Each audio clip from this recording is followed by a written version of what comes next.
My name is Tamsin and I come from Bloomington High School South. Thanks to Project Green Challenge, I now look at the world in a new way, and I've become an advocate for the environment. Before October, like many other people my age, I was a consumer, and when it came down to it, I fell into a conventional lifestyle. I didn't know how to shop sustainably, eat sustainably, or live sustainably, and I didn't think that my daily choices had much impact. But this competition has inspired me and motivated me to become conscious of the world I live in, the people I meet, and the things I do. For 30 days, I was presented with new opportunities to learn, and through researching, writing, designing posters, and taking action, I began to have a different perspective on the world. I learned about the importance of USDA organic, non-GMO local foods. Exploring Bloomington's farmers market helped me understand the significance of planting your own fruits and vegetables. Through this experience and many others, I became aware of the food I was eating. I was inspired to become zero waste, especially after carrying a trash bag around with me for a whole day at school. With the help of some friends and teachers, I created my school's first food council, where we collaborated on ideas to make our dining much more sustainable. I then interviewed our head of dining, Kathy Chitwood, to share our proposals with her. My favorite stores used to be Forever 21 and H&M, until I watched The True Cost, one of the most moving documentaries I've ever seen, where I learned about the horrible factory conditions that make fast fashion possible. So, I educated myself on the importance in fair trade, and discovering the various benefits of industrial hemp encouraged me to write to my senators to support legalization. Through calculating my water footprint, I became conscious of the need to conserve the water I use, and after understanding more about the clean energy possibilities in our future, I wrote to my school newspaper and got an article published. But after a motivating month of learning about environmental concepts, I realized that changing my ideas was not enough. I had to change the way I live. I no longer rely on fast fashion. Today, I'm wearing clothes that are either locally made, fair trade, or recycled. I now try and buy floss and food from places like my local farmers market, local co-ops, and healthy companies like Amy's and Annie's. One of my favorite study spots is now the Poorhouse Cafe, a place committed to the health of its customers and the environment. I now try and reduce my carbon footprint at home by walking and biking places I used to go by car. I try and conserve energy and electricity and water at my house. And all my body care products are now natural and microbead-free from places like Dr. Bronner's and Acure. I now live a much more sustainable lifestyle. But I realized to really make a difference, I needed to do more than make lifestyle choices. I needed to help connect with other people and help trigger social change. I've started various projects to make my school a greener place. I'm currently a member of the sustainability club at my school called Students Advocating for a Greener Environment. We've been writing grants to develop work in our rain garden. I'm personally starting a school composting project. We'll be installing a compost bin on our roof this spring, and we are also leading a school-wide Lights Out campaign.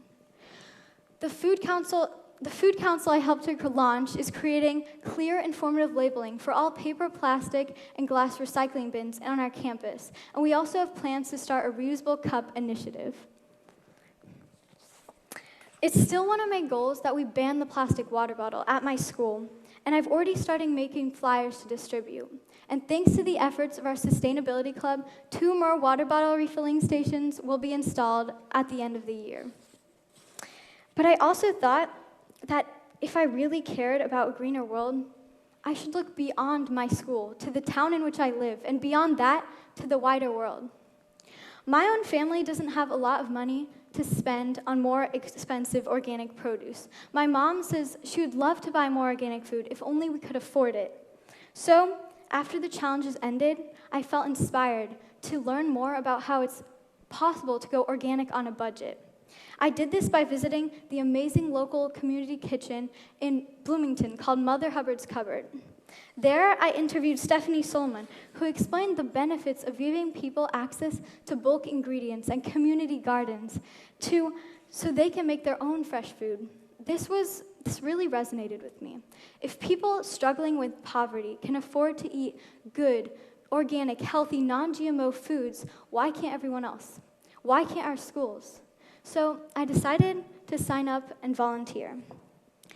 We are also facing global environmental challenges that affect everyone on the planet.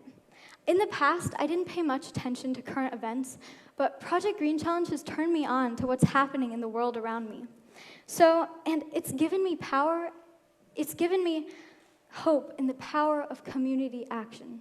So this November, I campaigned for a school referendum to raise money in our local education system, and it passed with 81% of the vote. Also in October, I was following the news about the Dakota Access Pipeline, a project that will risk polluting the water of millions and tear through the ancient Sioux burial grounds in North Dakota. So I stopped to ask myself, how are we letting this happen? So I took Aaron Schode's advice and I took action. First, my friend Julie and I raised awareness on our university campus by making posters and demonstrating at IU's famous sample gates. Second, my friend Tamar and I will be starting a winter clothing and canned food drive in our school to help the protesters at Standing Rock get through the harsh winter. We also hope this will educate our peers on the importance of the struggle. After the challenges ended, I felt so inspired to continue my journey, to create more ripples, and I wanted to inspire others to do the same. So I created a concept, green resolutions. A green resolution starts with an idea, a pledge. I asked my friends, peers, and mentors all to reflect on one thing they'd been doing conventionally, and I asked them all to write a pledge to change that habit and turn green. I wasn't sure how people would react, but the feedback has been really positive. People have pledged to stop buying fast fashion, use reusable water bottles, shop organic, compost, start gardens, conserve electricity, and so much more. I plan to expand this project to others in my community in the future. Margaret Mead once said, "Never doubt that a small group of thoughtful, committed citizens can change the world. Indeed, it's the only thing that ever has." This election was depressing. It's torn people apart. And we now have a president who doesn't even believe in global warming. But it's up to all of us to keep working together to make our world a better place, to keep raising awareness, and to keep moving forward. This is what this month has meant to me. We can make a difference in our schools, in our towns, in our countries. With enough passion, we can change the world. Thank you.